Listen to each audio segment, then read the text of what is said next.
Hello friends, ಮತ್ತೊಮ್ಮೆ ತಮಗೆಲ್ಲರಿಗೂ ನನ್ನ ಚಾನಲ್ಗೆ ಸುಸ್ವಾಗತ. ಈ ದಿನ ನಾವು 7ನೇ ತರಗತಿಯ ಗಣಿತ ಪ್ರಕಾಶ ಹೊಸ ಪಠ್ಯಪುಸ್ತಕದಿಂದ 3ನೇ ಚಾಪ್ಟರ್ ಬಿಂದುವಿನ ಆಚೆಗೆ ಒಂದು ಇಣುಕು ನೋಟ ಈ ಒಂದು ಪಾಠಕ್ಕೆ ಸಂಬಂಧಿಸಿದ ನೆಕ್ಸ್ಟ್ ವಿಡಿಯೋನ ನೋಡೋಣ. ಮೊದಲನೇ ವಿಡಿಯೋ ಆಲ್ರೆಡಿ ಚಾನಲ್ಗೆ ಅಪ್ಲೋಡ್ ಆಗಿದೆ. ಸೊ ಬೇಕು ಅಂತಂದರೆ ಡಿಸ್ಕ್ರಿಪ್ಷನ್ ಬಾಕ್ಸಲ್ಲಿ ಹೋಗಿ ಪ್ಲೇಲಿಸ್ಟನ್ನು ಚೆಕ್ ಮಾಡಿ. ಸೊ ಇಲ್ಲಿವರೆಗೆ ನಮ್ಮ ಚಾನಲ್ನ ಸಬ್ಸ್ಕ್ರೈಬ್ ಮಾಡಿಲ್ಲ ಅಂದರೆ ಪ್ಲೀಸ್ ಸಬ್ಸ್ಕ್ರೈಬ್ ಮಾಡಿ. ನನ್ನ ಈ ಒಂದು ಚಿಕ್ಕ ಪ್ರಯತ್ನಕ್ಕೆ ನಿಮ್ಮೆಲ್ಲರ ಒಂದು ಪ್ರೇರಣೆ ಇಂಪಾರ್ಟೆಂಟ್ ಆಗಿದೆ. ಹಾಗಾಗಿಬಿಟ್ಟು ಕಮೆಂಟ್ ಮಾಡಿ, ಲೈಕ್ ಮಾಡಿ. ಆದಷ್ಟು ಹೆಚ್ಚು ಲೈಕ್ಸ್ಗಳು ಈ ಒಂದು ವಿಡಿಯೋಕ್ಕೆ ಬರಲಿ ಅಂತ ಆಶಿಸ್ತಾ ಸ್ಟಾರ್ಟ್ ಮಾಡ್ತೀನಿ. 3.3ರಲ್ಲಿ 100ನೇ ಒಂದು ಭಾಗ. ಹಿಂದಿನ ವಿಡಿಯೋದಲ್ಲಿ ನಾವು 10ನೇ ಒಂದು ಭಾಗವನ್ನು ನೋಡಿದ್ವಿ. ಅದೇ ರೀತಿ ಕಂಟಿನ್ಯೂ ಆಗ್ತಾ ಇದೆ ಕೆಲವೊಂದು ಬೇಸಿಕ್ ಒಂದು ಪಾಯಿಂಟ್ಸ್ಗಳಿಂದ. ಇಲ್ಲಿ ಒಂದು ಕಾಗದದ ಹಾಳೆಯ ಮೇಲೆ ನಾವು ನೋಡ್ಬೋದು 8 10ನೇ 9 ಮಾಡಿದ್ದಾರೆ. ಸೊ 9 ಇಲ್ಲಿ ಕಂಪ್ಲೀಟ್ ಆಗಿದೆ, 8 ಇಲ್ಲಿದೆ. ಅದಕ್ಕಿಂತ ಮುಂಚೆನೇ ಈ ಒಂದು ಕಾಗದದ ಹಾಳೆ ಸ್ಟಾಪ್ ಆಗಿದೆ, ರೆಡ್ ಮಾರ್ಕ್ ಇದೆ, ಲಾಸ್ಟ್ ಒಂದು ಲೈನಿಗೆ ಆಗಿದೆ. ಸೊ 8 ಪೂರ್ಣ ಮತ್ತು 10ನೇ 9 ಇದು ಯಾವ ರೀತಿಯಾಗಿ ಮಾಡಿದ್ದೀವಿ ಅಂತ ಹೇಳ್ಬಿಟ್ಟು ನಾವು ಹಿಂದಿನ ವಿಡಿಯೋದಲ್ಲಿ ನೋಡಿದ್ದೀವಿ. ಸೊ ಹಾಗಾದರೆ ಈ ಒಂದು ಏನು ನೆಕ್ಸ್ಟ್ ಕೊಟ್ಟಿದ್ದಾರೆ ಅದನ್ನು 8 ಮಾನಗಳು ಮತ್ತು 9 ಬಿಂದು ಒಂದುಗಳು ಎಂದು ಹೇಳಬಹುದು. ಕಾಗದವನ್ನು ಅದರ ಉದ್ದಕ್ಕೂ ಅರ್ಧಕ್ಕೆ ಮಡಚಲಾಗಿದೆ. ಈಗ ಅದರ ಉದ್ದ ಎಷ್ಟು ಅಂತ ಹೇಳ್ಬಿಟ್ಟು ಕೊಟ್ಟಿದ್ದಾರೆ. ಸೊ ಹಾಗೆ ಬರ್ತಾ ಏನಾಗ್ತಾ ಇದೆ ಅಂತ ಅಂದರೆ ಓಕೆ, ಇದನ್ನು ಯಾವ ರೀತಿಯಾಗಿ ವಿಭಜಿಸಲಾಗಿದೆ ಅಂತ ಹೇಳಿಬಿಟ್ಟು ಅವರು ಕೊಟ್ಟಿದ್ದಾರೆ. ಸೊ ಬನ್ನಿ ನೋಡೋಣ. ನೆಕ್ಸ್ಟ್ ಇದನ್ನು ನೋಡೋಣ. ಸೊ ಇಲ್ಲಿ ಎಕ್ಸಾಕ್ಟಾಗಿ ಅದೇ ನಾವು ಹೇಳಿದ್ವಲ್ವಾ, 8 10ನೇ 9 ಇದೆ. ಸೊ ಅದನ್ನು ಮಡಚಲಾಗಿದೆ, ಅರ್ಧಕ್ಕೆ ಮಡಚಲಾಗಿದೆ ಅಂತ ಅಂದಾಗ ಇಲ್ಲೆಷ್ಟಾಯಿತು ನೀವು ನೋಡಬಹುದು. ಕರೆಕ್ಟಾಗಿ 4 10ನೇ 4. Okay fine. ಹಾಗಾದರೆ ಇಲ್ಲೇನು ಕೊಟ್ಟರು ಅಂತ ಅಂದರೆ, ಸೊ ಯಾವ ರೀತಿಯಾಗಿ ಇದನ್ನು ನಾವು ಮೆನ್ಷನ್ ಮಾಡಿದ್ದೇವೆ ಅಂತ ಅಂದರೆ ಇಲ್ಲಿ ನೋಡಿ, 4 ಮತ್ತು 5ರ ಮಧ್ಯೆ 4 10ನೇ 1, 4 10ನೇ 2, 4 10ನೇ 3, 4 10ನೇ 4 ಅಂತ ಇತ್ತಲ್ವಾ. ಸೊ 4 10ನೇ 5. ಸೊ ಇಲ್ಲಿ ಇದು ಎಲ್ಲಿಗೆ ಬಂತು, 4 10ನೇ 4ನ ಒಂದು ಇದನ್ನು ಝೂಮ್ ಮಾಡಿ, ಏನು ಮೊಬೈಲಲ್ಲಿ ನಾವು ಝೂಮ್ ಮಾಡಿ ಪಿಕ್ಚರ್ ನೋಡ್ತೀವಲ್ವಾ, ಝೂಮ್ ಮಾಡಿ ಕೊಟ್ಟಿದ್ದಾರೆ. ಝೂಮ್ ಮಾಡಿ ಕೊಟ್ಟಾಗ ಆ ಒಂದು ಪಿಕ್ಚರ್ ಇಲ್ಲಿಗೆ ಸ್ಟಾಪ್ ಆಗಿದೆ. 4 10ನೇ 4 ಅಂತ ಹೇಳಿಬಿಟ್ಟು ನಾವು ಇದು ಮಾಡ್ಕೊಂಡ್ವಿ. ಸೊ ಇನ್ನೂ 4 10ನೇ 4 ಮತ್ತು 4 10ನೇ 5ರ ಮಧ್ಯ ಇದೆ. ಸೊ ನಮಗಿಲ್ಲಿ ಕಂಡಿದ್ದು 10ನೇ 4 ಏನೋ ಅಂದ್ಕೊಂಡ್ವಿ, ಬಟ್ 2ರ ಮಧ್ಯ ಇದೆ ಅಂತ ಇಲ್ಲಿ ತೋರಿಸ್ತಾ ಇದೆ. ಈ ಚಿಕ್ಕ ಭಾಗದ ಉದ್ದ ಎಷ್ಟು ಅಂತ ಕೊಡ್ತಿದ್ದಾರೆ. ಹಾಗಾದರೆ ಈ ಒಂದು ಭಾಗದ ಉದ್ದ ನಮಗೆ ಕೊಟ್ಟಿಲ್ಲ ಅಲ್ವಾ. ಸೊ ಹಾಗಾದರೆ ಈ ಒಂದು ಚಿಕ್ಕ ಭಾಗದ ಉದ್ದನೂ ಸಹ ಇದೆ. ಹಾಗಾದರೆ ಯಾವ ರೀತಿಯಾಗಿ ಮಾಡಬೇಕು, ನಾವು ಇದ್ರ ಮಧ್ಯೆ 4 ಮತ್ತು 5 ಅನ್ನೋ ನಂಬರ್ ಮಧ್ಯೆ 10 ಭಾಗ ಮಾಡಿದ್ವಿ. ಈಗ ಮತ್ತೆ ನಾವು ಚಿಕ್ಕದಾಗಿ ನೋಡೋಣ. ಈ ಒಂದು ಪಾಯಿಂಟನ್ನು ನಮಗೆ ಗೊತ್ತಾಯಿತು ಅಂತಂದರೆ ನಾವು 100 ಭಾಗಗಳನ್ನು ಮಾಡೋಣ. Okay fine. 100 ಭಾಗಗಳನ್ನು ಮಾಡಿದ್ರೆ ನಮಗೆ ನಿಖರದಿಂದ ನಿಖರತೆಯ ಕಡೆಗೆ ನಾವು ಕರೆಕ್ಟಾಗಿ ಉದ್ದವನ್ನು ಅಳಿಬಹುದು ಅಂತ ಹೇಳಿಬಿಟ್ಟು ಇಲ್ಲಿ 100 ಭಾಗಗಳನ್ನು ಕೊಟ್ಟಿದ್ದಾರೆ. ಸೊ ಅದನ್ನೇ ಇಲ್ಲಿ ನಾವು ನೋಡಿರೋದು. ನಮ್ಮ ಪ್ರಶ್ನೆಗೆ ಹಿಂದಿರುಗಿ ನೋಡಿದಾಗ ಮಡಿಸಿದ ಕಾಗದದ ಉದ್ದ ಎಷ್ಟು ಅಂತ ಹೇಳ್ಬಿಟ್ಟು ಇಲ್ಲಿ ಕೊಟ್ಟಿದ್ದಾರೆ. ಸೊ ಮತ್ತೆ ನಾವು ಏನು ಹೇಳಬೇಕಾಗತ್ತೆ, ಇನ್ನೂ ನಿಖರತೆ ಇಲ್ಲ. ಇಲ್ಲಿ ಏನು 4 10ನೇ 4, 4 10ನೇ 5ರ ಮಧ್ಯೆ ಇದೆ ಅಂತ ಹೇಳಿಬಿಟ್ಟು ನಾವು ಹೇಳಬೇಕಾಗತ್ತೆ. ಆದರೆ ಅದೇ ನಾವು ಕರೆಕ್ಟಾಗಿ 100 ಅಂತ ಹೇಳಿಬಿಟ್ಟು ಮಾಡಿದಾಗ ಇಲ್ಲಿ ಎಷ್ಟು ಬರುತ್ತೆ ಅಂತಂದರೆ, ಮತ್ತೆ ಚಿಕ್ಕದಾಗಿ ಹೇಳ್ಕೊಂಡು ಹೋದರೆ ಅದು 4 10ನೇ 4 ಮತ್ತು 100ನೇ 5ರಲ್ಲಿ ಕೊನೆಗೊಳ್ಳುತ್ತೆ ಅನ್ನೋದನ್ನು ನೋಡಬಹುದು. ಇದನ್ನು 4 ಮಾನಗಳು ಇಲ್ಲಿ ಬರೆದಿದ್ದಾರೆ. 4 ಮಾನಗಳು, 4 10ನೇ 1ಗಳು ಮತ್ತು 5 100ನೇ 1ಗಳು ಅಂತ ಹೇಳಿಬಿಟ್ಟು ಓದಬಹುದು. ಹಾಗಾದರೆ ಎಷ್ಟು 100ನೇ 1ಗಳು 10ನೇ 1ಅನ್ನು ಉಂಟು ಮಾಡುತ್ತದೆ ಅಂತ ಕೇಳಿದರೆ, ಉದ್ದ 4 ಮಾನಗಳು ಮತ್ತು 45 100ನೇ 1ಗಳು ಎಂದು ನಾವು ಹೇಳಬಹುದೇ ಅಂತ ಕೇಳಿದರೆ, ಫಸ್ಟ್ ಮೊದಲನೇ ಕ್ವಶನಿಗೆ ಉತ್ತರ ಕೊಡೋಣ. ಎಷ್ಟು 100ನೇ 1ಗಳು 10ನೇ 1ಅನ್ನು ಉಂಟು ಮಾಡುತ್ತದೆ ಅಂತಂದರೆ 10 ಅಂತ ಹೇಳ್ಬೋದು. 10 100ನೇ 1ಗಳು.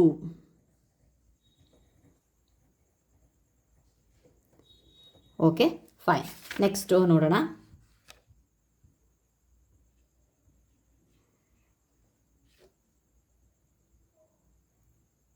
ಹಾಗಾದರೆ ನೆಕ್ಸ್ಟ್ ಕ್ವಶನ್ ಏನು ಕೇಳಿದ್ರೆ, ಉದ್ದ 4 ಮಾನಗಳು ಮತ್ತು 45 100ನೇ 1ಗಳು ಅಂತ ಹೇಳಿಬಿಟ್ಟು ಹೇಳ್ಬಹುದಾ? ಹೌದು ಹೇಳ್ಬೋದು. ಯಾವ ರೀತಿಯಾಗಿ ಅಂತ ಅಂದರೆ ಇಲ್ಲಿ ನೋಡಿ, 4 ಮಾನಗಳು 10ನೇ 4 ಪ್ಲಸ್ ಅಂತ ಕೊಟ್ಟು 100ನೇ 5 ಅಂತ ಕೊಟ್ಟಾಗ ನಾವು ಏನು ಈ ರೀತಿಯಾಗಿ ಬರೆದ್ರೂ ಸಹ ಒಂದೇ ಆಗುತ್ತೆ. ಅಥವಾ ಈಸಿಯಾಗಿ ನಾವು 4 ಮಾನಗಳು ಮತ್ತು 45 100ನೇ 1ಗಳು ಅಂತ ಓದಬಹುದು ಅಂತ ಬರೆದ್ರೂ ಸಹ ಒಂದೇ ಆಗುತ್ತೆ. 45 2 ಸೇರಿಸ್ಬಿಟ್ಟು 45 100ನೇ 1ಗಳು ಅಂತ ಅಂದ್ರೂ ಸೇಮ್ ಆಗುತ್ತೆ. ಸೊ ನೆಕ್ಸ್ಟು ಬರೋಣ, ನೆಕ್ಸ್ಟು ಒಂದು ಪೇಜಿಗೆ. ಮುಂದಿನ ಚಿತ್ರವನ್ನು ವೀಕ್ಷಿಸಿ, ಸೊನ್ನೆಯಿಂದ ಅಳತೆ ಮಾಡಿರುವ ಗುರುತುಗಳನ್ನು ಮತ್ತು ಅದಕ್ಕೆ ಅನುಗುಣವಾಗಿ ಬಾಕ್ಸ್ಗಳನ್ನು ಬರೆದಿರುವ ಉದ್ದಗಳನ್ನು ಬರೆಯಿರಿ ಅಂತ ಹೇಳಿಬಿಟ್ಟು ಕೊಟ್ಟಿದ್ದಾರೆ. ಸೊ ಬನ್ನಿ ನೋಡೋಣ. ಸೊ ಬಾಕ್ಸ್ನಲ್ಲಿ ಬರೆದಿರೋ ಉದ್ದಗಳನ್ನು ಗಮನಿಸಿ, ಖಾಲಿ ಬಾಕ್ಸನ್ನು ನೋಡಬೇಕಂತೆ. ಫಸ್ಟು 0, ಅದಾದಮೇಲೆ 10ನೇ 1, 10ನೇ 2, ಇದು 10ನೇ 3, ಇದು 10ನೇ 4, 10ನೇ 5. ಸೊ ಇದೇ ರೀತಿಯಾಗಿ ಕಂಟಿನ್ಯೂ ಆಗುತ್ತೆ. ಸೊ ಅದಾದಮೇಲೆ ನೆಕ್ಸ್ಟು ಇಲ್ಲಿ ನಾವು ಏನು ಮಾಡ್ತಾ ಇದ್ದಾರೆ, ಇಲ್ಲಿ ನೋಡ್ಬೋದು ನೀವು 10 ಮತ್ತು 1 ಮಧ್ಯೆ ಎಷ್ಟು ಲೈನ್ಸ್ ಇದೆ ಅಂತ ಹೇಳಿ ನೋಡಿ. 1 2 3 4 5 6 7 8 9 10. So okay fine. ಎಷ್ಟು ಲೈನ್ಸ್ ಇದ್ದಾವೆ? 10 ಲೈನ್ಸ್ಗಳಿದ್ದಾವೆ ಅಲ್ವಾ. ಹಾಗಾದರೆ ಇದೆಷ್ಟು? 10ನೇ 3, ಇದೆಷ್ಟು? 10ನೇ 4, ಇದೆಷ್ಟು? 10ನೇ 5 ಅಲ್ವಾ. ಇದೇ ರೀತಿಯಾಗಿ ಬಂತು. ಸೊ ಅದಾದಮೇಲೆ ನೆಕ್ಸ್ಟು ಹಾಗಾದರೆ ಇದೆಷ್ಟು ಅಂತ ಹೇಳ್ತೀವಿ. ಇಲ್ಲಿ ನಾವು 100ನೇ 1 ನೋಡಿದ್ವಿ ಅಲ್ವಾ. ಸೊ ಇದನ್ನು ನಾವು 100ನೇ 1 ಅಂತ ತೊಗೊಂಡಾಗ ಇದನ್ನು ಎಣಿಸ್ಕೊಂಡು ಹೋದಾಗ 100ನೇ 20ಕ್ಕೆ ಬರುತ್ತೆ. ಸೊ 100ನೇ 20 ಯಾವ ರೀತಿಯಾಗಿ ಅಂತ ಅಂದರೆ ಇಲ್ಲಿ ನೋಡಬಹುದು ನೀವು. ಸಿಂಪಲ್ಲಾಗಿ ಇನ್ನೂ ಒಂದು ಟ್ರಿಕ್ ಹೇಳ್ಕೊಡ್ತೀನಿ. 2 ಇದೆಯಾ, ಇದನ್ನು ಒಂದು ಜಾಸ್ತಿ ಮಾಡಿದೆ, 10ನ್ನು ಇನ್ನೊಂದು ಜಾಸ್ತಿ ಮಾಡಿದೆ ಅಂದರೆ ಇದು ಕ್ಯಾನ್ಸಲ್ ಆಯಿತು ಅಂತ ಅಂದರೆ, ಸಾರಿ ಇದು ಕ್ಯಾನ್ಸಲ್ ಆಯಿತು ಅಂತ ಅಂದರೆ 10ನೇ 2 ಬಂದಿತ್ತು. ಸೊ ಇಲ್ಲಿ ಕ್ಯಾನ್ಸಲ್ ಆಯಿತು.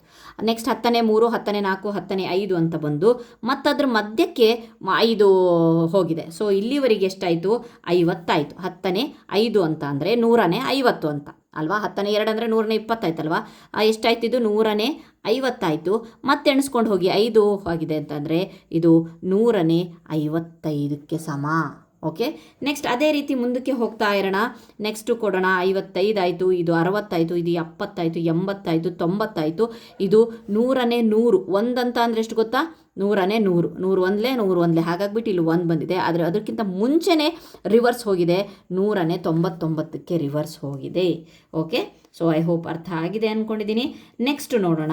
ಹಾಗಾದರೆ ಇಲ್ಲಿ 1 10ನೇ 3 ಅಂದರೆ 130 ಅಂತ ಆಯಿತು. ಸೊ ಹಾಗಾದರೆ ನೆಕ್ಸ್ಟ್ ಇಲ್ಲಿ ಯಾವ ನಂಬರ್ ಬರುತ್ತೆ ಅಂತ ಅಂದರೆ ನೋಡೋಣ. ನೆಕ್ಸ್ಟು ನೋಡಿದ್ವಿ ಅಂತಂದರೆ ನೆಕ್ಸ್ಟು 155 ಬರುತ್ತೆ. ಓಕೆ, ಇದು 30, ಇದು 40. ಸೊ ಇದು 30, ಇದು 40, ಇದು 50, ಇದು 55, 155, 100ನೇ 155. ಅದಾದಮೇಲೆ ನೆಕ್ಸ್ಟು ಇದು 160. ಓಕೆ, 170. ಹಾಗೆ ಸಿಕ್ಕದಾಗ ಬರೆಯೋಣ 170. ಸೊ 170 ಆದಮೇಲೆ ಎಷ್ಟು ಗೆರೆಗಳಿದ್ದಾವೆ? 1 2 3 4, 174, 100ನೇ 174. ಸೊ ಅದಾದಮೇಲೆ ನೆಕ್ಸ್ಟು ಇಲ್ಲಿ ಡೈರೆಕ್ಟಾಗಿ ನೋಡೋಣ 180. ಸೊ ನೆಕ್ಸ್ಟು ಇದು 190, ಇದು 200 ಅಂತ ಅಂದರೆ ಅದೇ ರೀತಿ ಆವಾಗಲೇ ಮಾಡಿದ್ವಲ್ವಾ. ಸೊ ಇದು ಕ್ಯಾನ್ಸಲ್ ಆಯಿತು, 2 ಉಳಿತು. ಸೊ 2 ಆದಮೇಲೆ ನೆಕ್ಸ್ಟು 2ನೇ ಡಿಜಿಟಿಗಿದೆ. ಹಾಗಾದರೆ 202 ಡಿವೈಡೆಡ್ ಬೈ 100, 200, 210, 220 ಡಿವೈಡೆಡ್ ಬೈ 100 ಬರೀಲೇಬೇಕು, ಯಾಕಂದರೆ 100ನೇ ಭಾಗ ಇದು. 230 100ನೇ ಭಾಗ. ಸೊ ಎಲ್ಲಿ ಬಂತು? 240ಕ್ಕೆ ಬಂತು ಅಲ್ವಾ. ಸೊ ಇದು 240, 100ನೇ 240 ಆಯಿತು. ಫೈನ್, ಅರ್ಥ ಆಗಿದೆ ಅಂದ್ಕೊಂಡಿದ್ದೀನಿ. ಹಾಗಾದರೆ ನೀವು ನೋಡ್ಬೋದು 0 ಮತ್ತು 1 ಮಧ್ಯ 100 ಗೆರೆಗಳಿದೆ ಅಂತ ಅಂದರೆ 100ನ್ನೂ ಎಣಿಸ್ಕೊಳ್ಳೋಕ್ಕಿಂತ ನಾವು ಸಿಂಪಲ್ಲಾಗಿ 10 ಒಂದು ಭಾಗಗಳನ್ನು ಮಾಡ್ಕೊಂಡು ಹೋದರೆ ಭಾಳ ಈಸಿಯಾಗಿ ಆಗತ್ತೆ. ಓಕೆ ಫೈನ್, ನೋಡೋಣ ನೆಕ್ಸ್ಟ್. ಹಾಗಾದರೆ ಮೊದಲ ಚಿತ್ರದಲ್ಲಿ ತಂತಿಯ ಉದ್ದವನ್ನು 3 ವಿಭಿನ್ನ ರೀತಿಗಳಲ್ಲಿ ನೀಡಲಾಗಿದೆ. ಅವು ಒಂದೇ ಉದ್ದ ಹೇಗೆ ಸೂಚಿಸುತ್ತೆ ಎಂಬುದನ್ನು ನೀವು ಗಮನಿಸಬಲ್ಲಿರಾ ಅಂತ ಕೊಟ್ಟಿದ್ದಾರೆ. ಓಕೆ, ಬನ್ನಿ ನೋಡೋಣ. ಮೊದಲನೇ ಚಿತ್ರದಲ್ಲಿ ಎಷ್ಟಿದೆ? ಇಲ್ಲಿಂದ ಇದು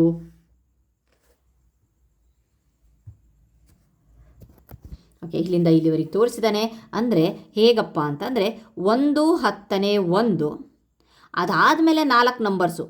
ಎಷ್ಟು? 100ನೇ 4. ಓಕೆ, 1 10ನೇ 1 ಇಲ್ಲಿಗೆ, ಅದಾದಮೇಲೆ 4 ನಂಬರ್ಸ್ ಇದೆ, 100ನೇ 4.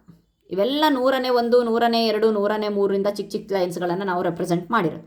ಸೊ ಇದನ್ನು ಯಾವ ರೀತಿಯಾಗಿ ಓದ್ತೀವಿ? 1 ಮತ್ತು 1 10ನೇ 1 ಮತ್ತು 4 100ನೇ 1ಗಳು, ಅಥವಾ 1 ಮತ್ತು 100ನೇ 14 ಎರಡನ್ನೂ ಸೇರಿಸಿ ಹೇಳಿಬಿಟ್ವಿ ನಾವು 100ನೇ 14. ಅಥವಾ ಇದನ್ನೆಲ್ಲ ಸಹ ಈ ಒಂದು ಮಿಶ್ರ ಭಿನ್ನರಾಶಿಯನ್ನು ಕನ್ವರ್ಟ್ ಮಾಡಿದ್ರೆ 1 100 ಮತ್ತು 100ನೇ 14, 100 ಮತ್ತು 100ನೇ 14 ಅಂತ ಹೇಳಿಬಿಟ್ಟು ಸಹ ಇದನ್ನು ನಾವು ಹೇಳಬಹುದು. ಮುಂದೆ ತೋರಿಸಿರುವ ಒಂದು ಉದ್ದಗಳಿಗೆ ಅಳತೆಯನ್ನು ಬರೆಯಿರಿ ಮತ್ತು ಅಳತೆಗಳನ್ನು ಪದಗಳಲ್ಲಿ ಸಹ ಬರೆಯಿರಿ ಅಂತ ಕೊಟ್ಟಿದ್ದಾರೆ. ಸೊ ಬನ್ನಿ ನೋಡೋಣ ಯಾವ ರೀತಿಯಾಗಿ. ಸೊ ಇಲ್ಲಿ ನೋಡ್ಬೋದು ನಾವು 5 10ನೇ 3 ಇದೆ, ಬರೆಯೋಣ. 5 10ನೇ 3, ಅದ್ರ ಜೊತೆಗೆ ಎಷ್ಟು ಹೋಗಿದೆ? 1 2 3 4 5 6 7, 100ನೇ 7. ಸೊ ಇದನ್ನು ಪದಗಳಲ್ಲಿ ಬರೆದ್ರೆ 5 ಮತ್ತು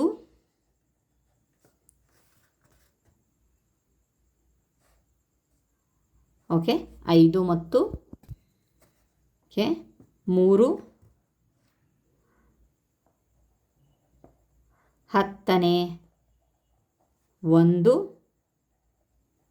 ನೆಕ್ಸ್ಟ್ 7 100ನೇ 1. ಓಕೆ, ಇದನ್ನು ಯಾವ ರೀತಿಯಾಗಿ ಬೈಫರ್ಟಿಗೇಟ್ ಮಾಡಿದ್ದಾರೆ ಅಂದರೆ 5 3 10ನೇ 1 ಪ್ಲಸ್ 7 100ನೇ 1 ಅನ್ನೋ ಥರ ಹೇಳ್ಕೊಂಡು ಬೇಕಾಗತ್ತೆ. ಓಕೆ, ಇವೆಲ್ಲ ಪ್ಲಸ್ ಹಾಕಲೇಬೇಕು ಮಧ್ಯಕ್ಕೆ. 5 ಮತ್ತು 3 10ನೇ 1 ಮತ್ತು 7 100ನೇ ಮತ್ತು ಅಂತ ಬರೆದುಬಿಟ್ಟು ಮತ್ತು ಅಂತ ಬರೆದು ಕೊಮ್ಮ ಹಾಕಬಾರ್ದು, ಮತ್ತು 7 100ನೇ 1. Okay fine. ನೆಕ್ಸ್ಟ್ ನೋಡೋಣ. ಭಾಳ ಈಸಿ ಇದೆ. 15 ಅಂತೂ 15 ಕಾಮನ್ ಆಗಿದೆ, ಫುಲ್ ಆಗಿದೆ. ಸೊ ಅದಾದಮೇಲೆ ನೆಕ್ಸ್ಟು 100ನೇ 1 100ನೇ 2 100ನೇ 3. ಓಕೆ, ಸೊ ನಾವು ಯಾವ ರೀತಿಯಾಗಿ ಬರಿತೀವಿ ಅಂತ ಅಂದರೆ 15 ಮತ್ತು 3 100ನೇ 1ಗಳು. ಓಕೆ, ನೆಕ್ಸ್ಟ್ ನೋಡೋಣ. ಇಲ್ಲಿ 7 10ನೇ 5 ಇದೆ, ಬರೆದು ಬಿಡೋಣ. 7 10ನೇ 5. ಈಗ ನಾವು 100ನೇ ಇದು ಮಾಡಬೇಕು. 100ನೇ 1 100ನೇ 2 100ನೇ 2 ಬರೆಯೋದು ಯಾವ ರೀತಿಯಾಗಿ ಬರೆಯೋದು ಅಂತ ಅಂದರೆ 7 ಮತ್ತು 5 10ನೇ 1 5 10ನೇ 1 ಮತ್ತು 2 100ನೇ 1. Okay fine. ನೆಕ್ಸ್ಟ್ ಈ ಒಂದು ನಂಬರನ್ನು ನೋಡೋಣ. ನೆಕ್ಸ್ಟ್ ನಂಬರ್ ನೋಡಿದಾಗ ಎಷ್ಟಿದೆ? 9. ಅಥವಾ ಕಾಮನ್ ಆಗಿ ನಾವು ಇನ್ನೊಂದು ಮೆಥಡಲ್ಲಿ ಬರಿಬೋದು ಅಂತಂದರೆ ಈ ರೀತಿಯಾಗಿ ಬರಿಬೋದು. 7 100ನೇ 52 ಅಂತ. ಇದನ್ನೇ ನಾವು ಕನ್ನಡದಲ್ಲೂ ಬರಿಬೋದು. 7 ಮತ್ತು ಈಸಿ ಆಗತ್ತೆ ಇದು, 100ನೇ 52. ಓಕೆ, 52 ಅಂತ ಬರ್ಕೊಳ್ಳಿ. ಸೊ ನೆಕ್ಸ್ಟ್ ನೋಡೋಣ. ನೆಕ್ಸ್ಟ್ ಎಷ್ಟಿದೆ ಅಂತ ಹೇಳಿದ್ರೆ 9 10ನೇ 8 ಇಷ್ಟೇ. ಅದಾದಮೇಲೆ ಏನಿಲ್ಲ, ಡೈರೆಕ್ಟಾಗಿ ಇಷ್ಟೇ ಕೊಟ್ಟಿದ್ದಾರೆ. ಸೊ ಇದಕ್ಕೆ ನಾವೇನು ಮಾಡ್ತೀವಿ? 9 ಮತ್ತು 8 10ನೇ 1. ಓಕೆ, ಇದನ್ನು ಬೈಫರ್ಗೆಟ್ ಮಾಡಿರೋದು, ಓಕೆ, ಡಿವೈಡ್ ಮಾಡಿರೋದು. ಸೊ ಪ್ರತಿ ಗುಂಪಿನಲ್ಲಿ ಅತಿ ಹೆಚ್ಚಿನ ಉದ್ದ ಮತ್ತು ಅತಿ ಕಡಿಮೆ ಉದ್ದಗಳನ್ನು ಗುರುತಿಸಿ ಪ್ರತಿ ಉದ್ದವನ್ನು ಅಳತೆ ಪಟ್ಟಿ ಮೇಲೆ ಬರೀರಿ ಅಂತ ಹೇಳಿಬಿಟ್ಟು ಕೊಟ್ಟಿದ್ದಾರೆ. ಸೊ ಬನ್ನಿ ನೋಡೋಣ ಯಾವ ರೀತಿಯಾಗಿ ಬರುತ್ತೆ ಅಂತ ಹೇಳಿಬಿಟ್ಟು. ಸೊ 10ನೇ 3 ಕೊಟ್ಟಿದ್ದಾರೆ, 100ನೇ 3 ಕೊಟ್ಟಿದ್ದಾರೆ, 100ನೇ 3. ಇದು ಒಂದು ಅಳತೆ ಪಟ್ಟಿಯನ್ನು ಕೊಟ್ಟಿದ್ದಾರೆ. ಸೊ ಇದನ್ನು ನಾವು ಮತ್ತೆ ಡೆಸಿಮಲ್ ಆಗಿ ಮಾಡ್ಕೊಳ್ಳೋಣ. ದಶಮಾಂಶಕ್ಕೆ ತಂದಾಗ 10ನೇ 3 ಅಂತ ಅಂದರೆ ಎಷ್ಟು? 0.3 ನಮಗೆ ಗೊತ್ತು. ನೆಕ್ಸ್ಟ್ 100ನೇ 3 ಅಂತ ಅಂದರೆ 0.03 ಅಂತ ಹೇಳಿ. ನೆಕ್ಸ್ಟ್ 100ನೇ 33 ಅಂತ ಅಂದರೆ 0.33. ಓಕೆ, 2 ಸಂಖ್ಯೆಗಳಾದಮೇಲೆ ನಾವು ಪಾಯಿಂಟ್ಗಳನ್ನು ಇಟ್ಕೊಂಡು ಹೋಗ್ತೀವಿ, ಇದು ಗೊತ್ತುಂಟು. ಸೊ ಇದನ್ನು ನಿಮಗೆ ಗೊತ್ತಿಲ್ಲ ಅಂತಂದರೆ ನಾನು ಈಸಿಯಾಗಿ ಹೇಳ್ಕೊಡ್ತೀನಿ. 10ನೇ 3 ಅಂತ ಅಂದರೆ 0.3. ಸೊ ಒಂದು ಬಿಂದು ಆದಮೇಲೆ ಇಲ್ಲಿ 1 0 ಇದೆ ಅಂತ ಅಂದರೆ ಒಂದು ಜಾಗ ಇದೆ ಅಂತ ಹೇಳಿಬಿಟ್ಟು. ಸೊ ಅದೇ ನಾವು 100ನೇ 3 ಅಂತ ಅಂದರೆ, ಸೊ ನಾವು ಪಾಯಿಂಟ್ ಆದಮೇಲೆ ಈ ಕಡೆ 2 ಜಾಗ ಇದೆ, 2 0 ಇದೆಯಲ್ವಾ, 2 ಪ್ಲೇಸಸ್ ಇದೆ. ಸೊ ಇಲ್ಲಿಂದ ಒಂದು 3 ತುಂಬ್ಕೊಳ್ತೀವಿ, ಇಲ್ಲಿ ಯಾರೂ ಇಲ್ಲ ಅಂತಂದರೆ 0. ಸೊ ಈ ಪಾಯಿಂಟ್ ಆದಮೇಲೆ ಇಲ್ಲಿ ನಾವು ಖಾಲಿ ಬಿಡೋಂಗಿಲ್ಲ, 0ಇಂದ ಮೆನ್ಷನ್ ಮಾಡಿ. ಅದಾದಮೇಲೆ ನೆಕ್ಸ್ಟ್ 100ನೇ 33 ಅಂದ ತಕ್ಷಣ ಸಿಂಪಲ್ ಆಗಿರೋ ಟ್ರಿಕ್ಸ್ ಹೇಳ್ತಿದ್ದೀನಿ. ಇದ್ರ ಹಿಂದಿನ ಒಂದು ಲಾಜಿಕನ್ನು ನಾನು ಹೇಳ್ತಾ ಇಲ್ಲ, ಸಿಂಪಲ್ ಟ್ರಿಕ್ಸ್ ಸದ್ಯಕ್ಕೆ ಇಲ್ಲಿ ನಮಗೆ ಬೇಕು ಈಗ ನೆಕ್ಸ್ಟ್ ಒಂದು ಲೆಕ್ಕಗಳನ್ನು ಮಾಡೋಕ್ಕೆ. ಸೊ 0 ಪಾಯಿಂಟ್ ಮತ್ತೆ 2 0 ಇದಾವೆ ಅಂತಂದರೆ 2 ಜಾಗ ಇದೆ. ಸೊ ನಾವು ಇಲ್ಲಿಂದ ತುಂಬ್ಕೊಂಡು ಹೋಗ್ತೀವಿ, 3 ಇಲ್ಲಿ ತುಂಬಿದ್ದೀನಿ, ನೆಕ್ಸ್ಟ್ ಈ 3 ನಾನು ಇಲ್ಲಿ ತುಂಬಿದೆ. ಓಕೆ ಫೈನ್, ಅದನ್ನೇ ನಾನು ಇಲ್ಲಿ ಬರ್ದಿರೋದು. ಸೊ ಈಗ ಇದು ಭಾಳ ಇಂಪಾರ್ಟೆಂಟ್ ಆಗಿದೆ. ನೆಕ್ಸ್ಟ್ ನಮಗೆಲ್ಲ ಲೆಕ್ಕಗಳನ್ನು ಮಾಡೋಕ್ಕೆ ಇದು ಬೇಕಾಗತ್ತೆ. ಓಕೆ, ಹಾಗಾದರೆ ಈಗೇನೋ ಇದರೊಳಗಡೆ ಗೊತ್ತಾಯಿತು. ಇದರೊಳಗಡೆಯಿಂದ ನಾವು ಯಾವ ರೀತಿಯಾಗಿ ಬರಿಬೇಕು ಅಂತ ಅಂದರೆ, ಹಾಗಾದರೆ ಇದು ಏನದು ಅತಿ ಹೆಚ್ಚಿನ ಉದ್ದ ಯಾವುದು? ಕಾಣಿಸ್ತಾ ಇದೆ 133 ಅಲ್ವಾ. ಇಲ್ಲಿ 33 ಇದೆ, 3 ಇದೆಯಲ್ವಾ. ಸೊ ಹಾಗಾಗಿಬಿಟ್ಟು 133 ತೊಗೊಂಡು. ಅತಿ ಕಡಿಮೆ ಉದ್ದ ಯಾವುದಿದೆ? ಅತಿ ಕಡಿಮೆ ಉದ್ದ ಅಂತ ಅಂದರೆ 103 ಇದೆ. ಯಾಕೆ ಅಂತಂದರೆ ಇಲ್ಲಿ ನೋಡ್ಬೋದು, ಇಲ್ಲಿ 3 ಇದೆ, ಇಲ್ಲಿ 0 ಇದೆ, ಕಂಪ್ಯಾರಿಸನ್ ಈ ರೀತಿಯಾಗಿ ಆಗೋದು. ಸೊ ನೆಕ್ಸ್ಟ್ ಹಾಗಾಗಿಬಿಟ್ಟು ಕಡಿಮೆ ಉದ್ದ ಅಂತಂದರೆ ಎಷ್ಟಾಯಿತು? 103. Okay fine. ನೆಕ್ಸ್ಟ್ ಹಾಗಾದರೆ ಈಗ ನಾವು ಪ್ರತಿ ಉದ್ದವನ್ನು ಅಳತೆ ಪಟ್ಟಿಯಲ್ಲಿ ಮೇಲೆ ಗುರುತಿಸಬೇಕಂತೆ. ಸೊ ಬನ್ನಿ ನೋಡೋಣ ಅಳತೆ ಪಟ್ಟಿ ಮೇಲೆ ಯಾವ ರೀತಿಯಾಗಿ ಗುರುತಿಸೋದು ಅಂತ. ಇಲ್ಲಿ 1 ಇದೆ ಅಂದಮೇಲೆ ಇದು 10ನೇ 1, ಇದು 10ನೇ 2, ಇದು 10ನೇ 3, ಓಕೆ, ಇದು 10ನೇ 4, 10ನೇ 5, 10ನೇ 6, 10ನೇ 7, 10ನೇ 8, 10ನೇ 9. 10ನೇ 10 ಅಂತ ಅಂದರೆ ಅದೇ ಮತ್ತೆ ಒಂದೊಂದು ಹೊಡೆದ್ಬಿಟ್ಟು ಒಂದು ಸಿಕ್ಕಿರೋದು ನಮಗೆ, ಅದರಿಂದನೇ ನಮಗೆ ಸಿಕ್ಕಿರೋದು. Okay fine. ಹಾಗಾದರೆ ಡೈರೆಕ್ಟಾಗಿ 10ನೇ 3 ಎಲ್ಲಿದೆ? ಇಲ್ಲಿದೆ.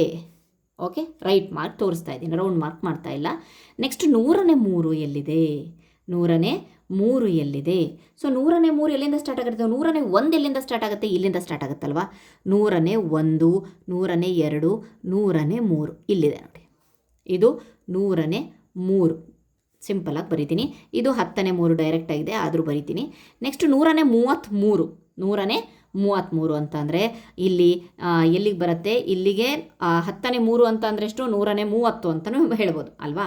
100ರಲ್ಲಿ ಲೆಕ್ಕ ಹಾಕಿದ್ರೆ, ಸೊ ಇಲ್ಲಿ ನಾನು ಬರ್ದು ತೋರಿಸ್ತೀನಿ ಬೇಕಾದರೆ, 10ನೇ 3 ಅನ್ನೋದು 100ನೇ 30 ಆಗುತ್ತೆ. ಯಾಕೆಂದರೆ ಇದು ಕಟ್ಟಾಯಿತು ಅಂತಂದರೆ ನೋಡಿರಿ 10ನೇ 3 ಆಯ್ತಲ್ವಾ. ಸೊ ಹಾಗಾಗಿಬಿಟ್ಟು 100ನೇ 30 ಕಿಲ್ ಬಂತು. ನೆಕ್ಸ್ಟ್ 33 ಅಂತೆ. ಓಕೆ, 33 ಅಂತಂದರೆ ಯಾವ ರೀತಿಯಾಗಿ ಆಯಿತು? 1, 31, 32, 33 ಇಲ್ಲಿ ಬಂತು. ಸೊ ಇದು 100ನೇ 33. Okay fine. ಐ ಹೋಪ್ ನಿಮಗೆ ಅರ್ಥ ಆಗಿದೆ ಅಂದ್ಕೊಂಡಿದ್ದೀನಿ. ಸೊ ಆ ಒಂದು ಡಾಟ್ಸ್ಗಳು ಕರೆಕ್ಟಾಗಿ ನೋಡಿ, ನಾನು ಪಾಯಿಂಟನ್ನು ಇಲ್ಲಿ ಹಾಕಿದ್ದೀನಿ. Okay fine. ನೆಕ್ಸ್ಟ್ ಹಾಗಾದರೆ ಇದು ಮುಗೀತು. ನೆಕ್ಸ್ಟ್ ನಂಬರನ್ನು ನೋಡೋಣ. ನೆಕ್ಸ್ಟ್ ಒಂದು ಎಕ್ಸಾಂಪಲನ್ನು 3 10ನೇ 1. ಸೊ ಇದನ್ನು ನಾವು ಇಲ್ಲಿ ಚೇಂಜ್ ಮಾಡ್ಕೊಳ್ಳೋಣ. ಓಕೆ, ಇಲ್ಲಿ ಜಾಗ ಇದೆ, ನಾನು ಇಲ್ಲೇ ಚೇಂಜ್ ಮಾಡ್ಕೊತೀನಿ. ಸೊ 3 10ನೇ 1 ಇದನ್ನು ನಾನು ಮಿಶ್ರ ಭಿನ್ನರಾಶಿಯಿಂದ ಚೇಂಜ್ ಮಾಡಿದಾಗ 30 + 1 31. ಇದನ್ನು ಯಾವ ರೀತಿಯಾಗಿ ಬರಿಬೋದು ನಾವು? ಪಾಯಿಂಟ್ ಲೆಕ್ಕದಲ್ಲಿ 3.1. ಈಗ ಹೇಳಿದ್ನಲ್ಲ ನಾನು ಒಂದು ಸೀಟ್ ಇದೆ ಅಂತ ಹೇಳಿಬಿಟ್ಟು, ಆ ರೀತಿ. ನೆಕ್ಸ್ಟು 10ನೇ 30 ಅಂತೂ ಡೈರೆಕ್ಟಾಗೇ ಇದೆ. 10ನೇ 30 ಅದಕ್ಕೂ ಸಹ 0 0 ಹೋಯಿತು ಅಂತಂದರೆ ಡೈರೆಕ್ಟಾಗಿ 3 ಸಿಕ್ತು. ನೆಕ್ಸ್ಟು 1 10ನೇ 3 ಇದೆ ಅಲ್ವಾ. 1 10ನೇ 3 ಇದನ್ನು ಸಹ ಚೇಂಜ್ ಮಾಡ್ಕೊಳ್ಳೋಣ. 10 × 10 3 13 10. ಸೊ 1.3 ಆಯಿತು. ಒಂದು ಸ್ಥಾನ ಬಿಟ್ಟು ಈ ಕಡೆಯಿಂದ ಒಂದು ಸ್ಥಾನ ಬಿಟ್ಟು ನಾವು ಚುಕ್ಕೆ ಇಟ್ಟು. ಸೊ ಈ 3ರಲ್ಲಿ ಯಾವುದು ಅತಿ ದೊಡ್ಡ ಸಂಖ್ಯೆ ಅಂತ ಹೇಳ್ಬೋದು. ಸೊ ಇಲ್ಲೇ ನಾನು ರೌಂಡ್ ಅಪ್ ಮಾಡಿಬಿಡ್ತೀನಿ. ಸೊ ಅತಿ ದೊಡ್ಡ ಸಂಖ್ಯೆ ಯಾವುದಿದೆ?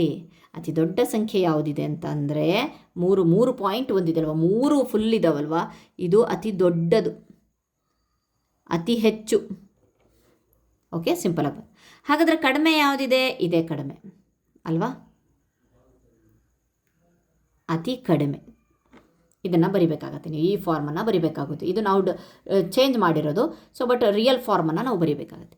ಓಕೆ ಬನ್ನಿ ಹಾಗಾದರೆ ಇದನ್ನು ನೋಡೋಣ. ಈಗ ಒಂದೊಂದನ್ನೇ ನಾವು ಮೆನ್ಷನ್ ಮಾಡೋಣ. ಸೊ 3.1. ಓಕೆ, 3.1 3.2 ಅಂತಂದರೆ ಇಲ್ಲೇ ಇದೆ, ಡೈರೆಕ್ಟಾಗಿ ನಾವು ಮಾಡಬಹುದು. ಅಥವಾ 10ನೇ 31 ಅಂತ ಮಾಡಿದ್ರೂ ಸಹ ಆಗುತ್ತೆ. ಸೊ ಎಲ್ಲವೂ ನಮಗೆ ಪಾಯಿಂಟ್ ಎಲ್ಲ ಬಂದಿದೆ, ಸಿಂಪಲ್ಲಾಗೆ ಮಾಡ್ಬೋದು. 3.1 ಇದೆಯಲ್ಲ, 1 ಇದೆಯಲ್ವಾ, ಅದು 3.1 ಅಥವಾ 3 10ನೇ 1 ರಿಯಲ್ ಫಾರ್ಮಲ್ಲಿ ಬರೆದ್ರೆ ಆಯಿತು. ಓಕೆ, ನೆಕ್ಸ್ಟ್ ಎರಡನೇದಾಗಿ ನೋಡೋಣ.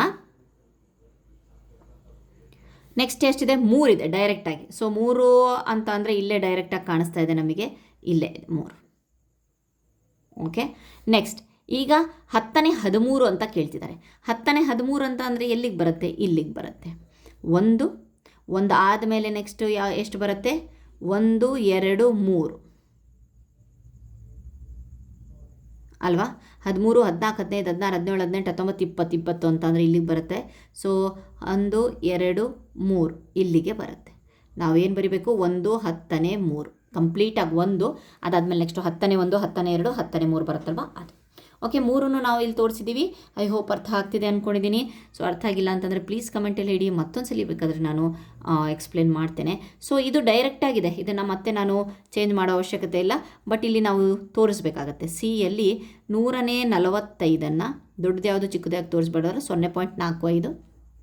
ಓಕೆ, 154 0.54, 10ನೇ 5 0.5 ಅಂತ ಬರಿತೇವೆ, 10ನೇ 4 0.4 ಅಂತ ಬರಿತೇವೆ.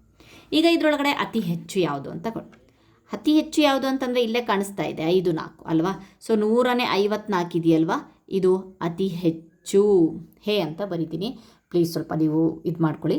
ಸೊ ಕಡಿಮೆ ಯಾವುದಿದೆ, ಇಲ್ಲೇ ಇದೆ. ಸೊ ಕಡಿಮೆ 10ನೇ 4 ಇದೆಯಲ್ಲ, ಅದು ಅತಿ ಕಡಿಮೆ ಇರುವಂಥದ್ದು 0.4. ಸೊ ಈಗ ಇದನ್ನು ನಾವು ಇಲ್ಲಿ ತೋರಿಸ್ಕೊಳ್ಳೋಣ.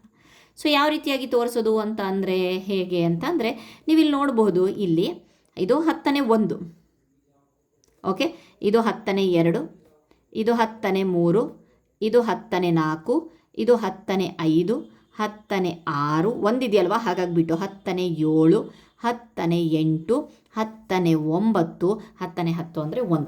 ಹಾಗಾದರೆ ಇಲ್ಲೆಲ್ಲ ಇದೆ 101, 102, 103, 104 ಅಂತ ಹೇಳ್ಬಿಟ್ಟು ಇದೆ. ಓಕೆ ಫೈನ್, ನಾನು ಇಷ್ಟಿದನ್ನು ಮಾಡಿದ್ದೀನಿ. ಸೊ ಈಗೇನು ಮಾಡಬೇಕು ಅಂತಂದರೆ ನಾವು ಎಷ್ಟನ್ನ ತೋರಿಸ್ಬೇಕಂತೆ, 100ನೇ ಫಸ್ಟ್ನೇದು ಯಾವುದು, 100ನೇ 45. 45 ಅಂದರೆ 40 ಇಲ್ಲಿದೆ. 100ನೇ 4 ಅಂತ ಅಂದರೆ ಒಂದೇ, 100ನೇ 40 ಅಂದ್ರೂ ಒಂದೇ ಹೇಳಿದ್ದೀನಿ ನೋಡ್ರಿ, ಇಲ್ಲಿ ಕಟ್ ಹೊಡೆದಿದ್ದೀನಲ್ವಾ. ಸೊ ಓಕೆ, 100ನೇ 4 ಆಯಿತು, 100ನೇ 40 ಆಯಿತು, 40 ಆದಮೇಲೆ ಎಷ್ಟಾಯಿತು, 45, 1 2 3 4 5, ಈ ಲೈನ್ ಇದೆಯಲ್ವ ಮಧ್ಯದ್ದು ಡಾರ್ಕು, ಅದೇ 100ನೇ 45. Okay fine. ನೆಕ್ಸ್ಟ್ ಸಿಕ್ತು 100ನೇ 54, 50 ಆಯಿತು, ಇಲ್ಲಿ 4 ಆಯಿತು, 100ನೇ 54. ಓಕೆ, ನೆಕ್ಸ್ಟ್ ಎಲ್ಲ 100ನೇ 1, 100ನೇ 2 ಅಂತ ಹೇಳೋಕ್ಕಿಂತ ಈ ರೀತಿಯಾಗಿ ಸಿಂಪಲಾಗಿ ಬಂದುಬಿಡಿ ಅಂತ. 10ನೇ 5 ಅಂತೂ ಡೈರೆಕ್ಟಾಗೇ ಇದೆ. 10ನೇ 5 ನೀವು ನೋಡಬಹುದು, ಇಲ್ಲಿದೆ 10ನೇ 5. 10ನೇ 4 ಸಹ ಡೈರೆಕ್ಟಾಗೇ ಇದೆ. ಓಕೆ ಫೈನ್, 10ನೇ 4 ಇಲ್ಲೇ ಇದೆ, 10ನೇ 4. ಓಕೆ, ಐ ಹೋಪ್ ಇದು ಅರ್ಥ ಆಯಿತು ಅಂದ್ಕೊಂಡಿದ್ದೀನಿ. ನೆಕ್ಸ್ಟ್ ನಂಬರಿಗೆ ಹೋಗೋಣ, ಅದುವೇ ಯಾವುದು, ಡಿ. ಓಕೆ, ಡಿ 3 10ನೇ 6 ಇದೆ. 3 10ನೇ 6 ತೊಗೊಂಬರೋಣ. 3 10ನೇ 6 ನಾನು ಎಷ್ಟನ್ನು ಮಾಡ್ತೀನಿ, 10 36. ಓಕೆ, ಇದನ್ನು ಮತ್ತೆ ತೊಗೊಂಡ್ಬಿಟ್ರೆ 3.6. ಓಕೆ, ನೆಕ್ಸ್ಟು ಇನ್ನು ನಂಬರು 3 100ನೇ 6, 3 100ನೇ 6. ಇದನ್ನು ಯಾವ ರೀತಿಯಾಗಿ ಮಾಡಬಹುದು, 100ನೇ 306. ಓಕೆ, 300 ಆಗುತ್ತೆ. 100 × 3 ಅಂದರೆ 300 + 6, 306. ಇದನ್ನು 3.06 ಅಂತ ಮಾಡಬಹುದು. ಸೊ ನೆಕ್ಸ್ಟ್ ನಂಬರು 3 10ನೇ 6 ಇದೆ. 10ನೇ 6 ಅದ್ರ ಜೊತೆಗೆ ಇಲ್ಲಿ ಕೊಮ ಇಲ್ಲ, 100ನೇ 6 ಇದೆ. ಸೊ ನಾವು ಡೈರೆಕ್ಟಾಗಿ ಇದನ್ನು ಯಾವ ರೀತಿಯಾಗಿ ಮಾಡ್ಬೋದು ಅಂತಂದರೆ 366 ಡೈರೆಕ್ಟಾಗಿ ಮಾಡ್ಬೋದು. 100 ಅಂತ ಮಾಡಿಬಿಟ್ಟು 3.66 ಮಾಡ್ಬೋದು. ಹಾಗಾದರೆ ಇದರೊಳಗಡೆ ಅತಿ ಹೆಚ್ಚು ಇರೋದು ಯಾವುದು ಅಂತ ಅಂದರೆ ಇದೇ ಅತಿ ಹೆಚ್ಚಿರೋದು 3.66. ಇಲ್ಲಿ 3.6 ಇದೆ. 6 ಆದಮೇಲೆ ಇಲ್ಲಿ ಏನೂ ಇಲ್ಲ ಅಂತಂದರೆ ಇಲ್ಲಿ 0 ಇದೆ ಅಂತ. ಸೊ ಮೊದಲನೇ ನಂಬರನ್ನ ನಾವು ನೋಡ್ತೀವಿ, 3 3 3 ಕಾಮನ್ ಇದೆ. ಸೊ 6 ಇದೆ, 6 ಆದಮೇಲೆ 0 ಇದೆ, ಇಲ್ಲೂ 6 ಇದೆ. ಇವೆರಡರಲ್ಲಿ ಯಾವುದಿದೆ ಅಂದರೆ ಇಲ್ಲಿ 0 ಇದೆ, ಇಲ್ಲಿ 6 ಇದೆ. ಕಾಮನ್ ನಾವು ಯಾವ ರೀತಿಯಾಗಿ ದೊಡ್ಡದನ್ನು ನಾರ್ಮಲ್ ಇದ್ರೊಳಗೆ ನೋಡ್ತೀವಲ್ವ, ಇದೇ ಹೆಚ್ಚು. ಓಕೆ, ಸೊ ಕಡಿಮೆ ಅಂತ ಅಂದರೆ ಇಲ್ಲೇ 0 ಇದೆ ಅಲ್ವಾ, ಇದೇ ಕಡಿಮೆ. Okay fine. ಹಾಗಾದರೆ ಈಗ ನಾವು ಇದರೊಳಗಡೆ ಯಾವ ರೀತಿಯಾಗಿ ಮೆನ್ಷನ್ ಮಾಡೋಣ. ಸೊ ಇದರೊಳಗಡೆ ನಾವು ಮಾರ್ಕ್ ಮಾಡೋಣ, ಯಾವ ರೀತಿಯಾಗಿ ಮಾರ್ಕ್ ಮಾಡೋದು ಅಂತ ಹೇಳಿ. ಸೊ 30 31 32 33 34 ಅಂತ ಇದೆ. ಸೊ ಬನ್ನಿ ಮೆನ್ಷನ್ ಮಾಡೋಣ. ಸೊ ಮೊದಲನೇದಾಗಿ ಎಷ್ಟಿದೆ ಅಂತಂದರೆ 3 10ನೇ 6 ಇದೆ ಅಲ್ವಾ. 3 10ನೇ 6 ಅಂತ ಅಂದರೆ ಎಷ್ಟಂತೆ, 36. ಡೈರೆಕ್ಟಾಗಿ ನೋಡ್ಬೋದು, 10ನೇ 36 ಇಲ್ಲಿದೆ, 10ನೇ 36. ಓಕೆ, ಇದನ್ನು ನಾವು ಯಾವ ರೀತಿಯಾಗಿ ಮಾಡಿದ್ವಿ, 10ನೇ 36 ಅಂತ ಮಾಡಿದ್ವಿ. ಓಕೆ ಫೈನ್, ಇಲ್ಲೇ ಕೊಟ್ಟಿದ್ದಾರೆ 10ನೇ 36 ಅಥವಾ 3 10ನೇ 6. Okay fine. ನೆಕ್ಸ್ಟ್ ನಂಬರ್ ಯಾವುದಿದೆ, 3 100ನೇ 6. 3 100ನೇ 6 ಅಂತ ಅಂದರೆ 306. 306 ಅಂತ ಅಂದರೆ ಇದು 300. ಸೊ 300 ಅಂತ ಅಂದ್ರೂ ಅಷ್ಟೇ. ಇಲ್ಲಿ ನೋಡ್ರಿ, 300 ಕೆಳಗಡೆ 10 ಇದ್ದಿದ್ದು 100 ಮಾಡಿದ್ರೆ ಇದು ಹೋಯ್ತು 30 10. 300ನೇ 6. 306 ಅಂದರೆ ಇದು 5 ಒಂದು 6, ಇದೇ 300ನೇ 6, ಕೆಳಗಡೆ 100. ಐ ಹೋಪ್ ಅರ್ಥ ಆಗ್ತಿದೆ ಅಂದ್ಕೊಂಡಿದ್ದೀನಿ. ನೆಕ್ಸ್ಟ್ ನಂಬರ್ ನೋಡೋಣ. 3 10ನೇ 6 100ನೇ 6 ಅಂತಂದರೆ 366. 366 ಅಂದರೆ 360 ಆಯ್ತು ಇಲ್ಲಿಗೆ ಅಲ್ವಾ, 360. 365 366 ಇಲ್ಲಿಗೆ ಮಾಡೋಣ. 366 100 66 ತೋರಿಸೋಣ. Okay fine. ಓಕೆ ನೆಕ್ಸ್ಟು ಇನ್ನೂ 3 ಇದೆ. ಓಕೆ ನೆಕ್ಸ್ಟ್ ನೋಡೋಣ. ಸೊ ಐ ಹೋಪ್ ಅರ್ಥ ಆಗ್ತಿದೆ ಅಂದ್ಕೊಂಡಿದ್ದೀನಿ. ಅರ್ಥ ಆಗ್ತಿದೆ ಅನ್ನೋ ಒಂದು ಭರವಸೆಯಲ್ಲಿ ನಾನು ಕಂಟಿನ್ಯೂ ಮಾಡ್ತಾ ಇದ್ದೀನಿ. Okay fine. ನೆಕ್ಸ್ಟು 10ನೇ 8 ಡೈರೆಕ್ಟಾಗೆ ಮಾಡ್ಬೋದು. 0.8 ಅಲ್ಲ 10ನೇ 8 ಅಲ್ಲ, ಇದು ಎರಡು ಸೇರಿಸಿದೆ. ಸಾರಿ, ಎರಡು ಸೇರಿಸಿದೆ, ಇಲ್ಲಿ ಕೊಟ್ಟಿದ್ದಾರೆ. 10ನೇ 8 100ನೇ 2 ಅಂತಂದರೆ ಎಷ್ಟಾಗುತ್ತೆ ಅಂದರೆ 0.82 ಮಾಡ್ಬೋದು. ಡೈರೆಕ್ಟಾಗಿ ನಾವು 182 ಅಂತ ತೊಗೊಂಡು 0.8 ಆಡ್. ಇದು ಸಿಂಪಲ್ಲಾಗಿ 0.09 ಆಗುತ್ತೆ. ಇದೆಷ್ಟಾಗುತ್ತೆ? 118 ಆಗುತ್ತೆ. 118 ಅಂತಂದರೆ 108 ಆಗುತ್ತೆ. ಇಲ್ಲಿ ಪಾಯಿಂಟನ್ನು 1.08 ಅಂತ ಹಾಕ್ತೀವಿ. ಓಕೆ ಹಾಗಾದರೆ ಇದರೊಳಗಡೆ ಅತಿ ಹೆಚ್ಚು ಯಾವುದು? ಸೊ ಆವಾಗಲೇ ಹೇಳ್ಕೊಟ್ಟಿದ್ದೆ ನಾನು ಯಾವ ರೀತಿಯಾಗಿ ಅಂತ ನೋಡೋದು. ಫಸ್ಟು 001 ಇದೆ, ಇದೇ ಹೆಚ್ಚು. ಓಕೆ, ಇದರದ್ದು ನಂಬರ್ ಎಷ್ಟಿದೆ? 108. ಓಕೆ, ಅತಿ ಕಡಿಮೆ ಯಾವುದು ಅಂತ ಅಂದರೆ ಸೊ 00 ಇದೆ. ಸೊ ಎರಡನೇ ನಂಬರ್ನ ನೋಡಿದಾಗ ಇಲ್ಲಿ ಫಸ್ಟ್ನೇ ದಶಾಂಶ ಸ್ಥಾನದಲ್ಲಿ ನೋಡಿದಾಗ 8 ಇದೆ, ಇಲ್ಲಿ 0 ಇದೆ. ಹಾಗಾಗಿ ಇದೇ ನಂಬರು 109 ಚಿಕ್ಕದು. Okay fine. ಇದನ್ನು ನಾವಿವಾಗ ಏನು ಮಾಡೋಣ? ನಾವು ತೋರಿಸೋಣ. ಓಕೆ,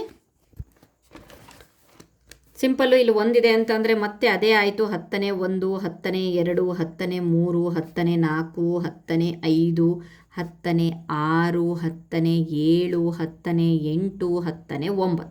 ಇಲ್ಲೇನು ಕೇಳ್ತಾ ಇದ್ದಾರೆ ಅಂತ ಅಂದರೆ 10ನೇ 8 ಅಂತೆ. ಸೊ ಡೈರೆಕ್ಟಾಗಿ 10ನೇ 8 ಇದೆ, ಸಿಕ್ಕಿದೆ. 1 ಸಿಕ್ತು. 10ನೇ 8. ಓಕೆ, ಸಾರಿ ಮತ್ತೆ ಇದು ಮಾಡಿಕೊಂಡೆ. 10ನೇ 8 100ನೇ 2 ಅಂತ ಅಂದರೆ ನಾವೆಷ್ಟು ಹುಡುಕಬೇಕು? 182 ಹುಡುಕಬೇಕು. 80 + 2. ಓಕೆ, ಇಲ್ಲಿದೆ ನೋಡಿ. ಸೊ ಇದನ್ನು ಮಾಡ್ಕೊಳ್ಳಿ.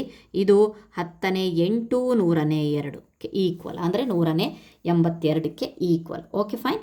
ನೆಕ್ಸ್ಟ್ ನೋಡೋಣ.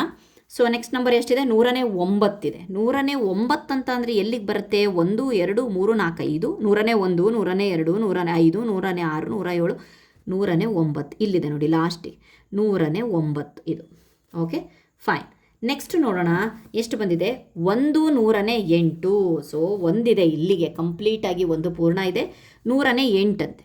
ಸೊ 100ನೇ 8 ಅಂತಂದರೆ ಒಂದಾದಮೇಲೆ ಮತ್ತೆ ಸ್ಟಾರ್ಟ್ ಮಾಡ್ಕೊಬೇಕು. 1 2 3 5 6 7 8. ಓಕೆ, 1 100ನೇ 8. ಫೈನ್. ನೆಕ್ಸ್ಟ್ ನೋಡೋಣ. 7 10ನೇ 3 100ನೇ 5. ಇದನ್ನು ನಾನು ಡೈರೆಕ್ಟಾಗಿ ಇಲ್ಲೇ ಬರಿಬಹುದು. ಎಷ್ಟು ಅಂತ ಹೇಳಿಬಿಟ್ಟು ಬರಿಬೋದು ಅಂತ ಅಂದರೆ 7 10ನೇ 3 100ನೇ 5 ಅಂತ ಅಂದರೆ 100ನೇ 735 ಬರೆದ್ರೆ ಇದನ್ನು ಚೇಂಜ್ ಮಾಡಿದಾಗ ಇದನ್ನು ಬಿಂದು ಹಾಕಿದಾಗ 7.35 ಆಯಿತು. ನೆಕ್ಸ್ಟು ಡೈರೆಕ್ಟಾಗಿ 7 10ನೇ 5 ಇದೆ, ಇದನ್ನು ಮಾಡೋಣ. 75 10 ಇದನ್ನು ಇದು ಮಾಡಿದ್ರೆ 7.5. ನೆಕ್ಸ್ಟ್ ಲಾಸ್ಟು 7 100ನೇ 41 ಅಂದಾಗ 100ನೇ 741 ಆಯಿತು. ಸೊ ಇದನ್ನು ತಂದಾಗ 7.4 ಅಂತ. ಸೊ ಇಲ್ಲೇ ನಾನು ಹೆಚ್ಚು ಯಾವುದು ಕಡಿಮೆ ಯಾವುದು ಅಂತ ಹೇಳಿಬಿಟ್ಟು ಇಲ್ಲೇ ರೌಂಡ್ ಅಪ್ ಮಾಡಿಬಿಡ್ತೀನಿ.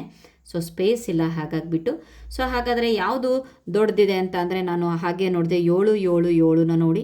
ಸೊ 3 ಇದೆ ಇಲ್ಲಿ, ನಮಗೆ ಡೈವರ್ಷನ್ ಆಗಿ ಇದು ಮಾಡಿರೋದು, ನಾವು ಚೇಂಜ್ ಮಾಡಿರೋದು ಗೊತ್ತಾಗಲ್ಲ. ಸೊ ನೆಕ್ಸ್ಟು 3 ಇದೆ, 5 ಇದೆ, 4 ಇದೆ. ಸೊ ಹಾಗಾಗಿಬಿಟ್ಟು ಇದು ಹೆಚ್ಚು. ಓಕೆನಾ? ನೆಕ್ಸ್ಟು ಕಡಿಮೆ ನೋಡೋಣ. ಈಗ 3 ಇದೆ, 5 ಅಂತೂ ಆಗಿದೆ, 4 ಇದೆ. ಸೊ ಕಡಿಮೆ ಯಾವುದಿದೆ? ಸೊ ಇದು ಕಡಿಮೆ ಇದೆ. ಸೊ ಇದೇ ಕಡಿಮೆ. Okay fine. ನೆಕ್ಸ್ಟ್ 3 ಇದೆ. ನೆಕ್ಸ್ಟ್ ಇದನ್ನು ಇದರೊಳಗಡೆ ನಾವು ಮೆನ್ಷನ್ ಮಾಡಬೇಕಂತೆ. ಸೊ ಬನ್ನಿ ಯಾವ ರೀತಿಯಾಗಿ ಮೆನ್ಷನ್ ಮಾಡೋದು ಅಂತ ಹೇಳಿಬಿಟ್ಟು ನೋಡೋಣ. ಸೊ ಇದು 68 ಆದರೆ ಇಲ್ಲಿ 70 ಇದ್ದರೆ ಇದ್ರ ಮಧ್ಯಕ್ಕಿರೋದು 69 ಅಂತ. ಇದು 70. ಓಕೆ, ಸೊ ಇದನ್ನು ನೋಡೋಣ. 735 ಭಾಳ ಕ್ಲೀನಾಗಿ ನೋಡಬೇಕಾಗತ್ತೆ ನಾವು. 100ನೇ 735 ಅಂತ ಅಂದರೆ ಇದು 70 ಅಂತ ಅಂದರೆ 700 ಅಂತ. ಸೊ ಹೇಗೆ 700 ಡಿವೈಡೆಡ್ ಬೈ 100 ಅಂತ ಅಂದ್ರೂ ಎಷ್ಟಾಯಿತು? ಸೊ ಇವೆರಡು ಸೊನ್ನೆಗೆ,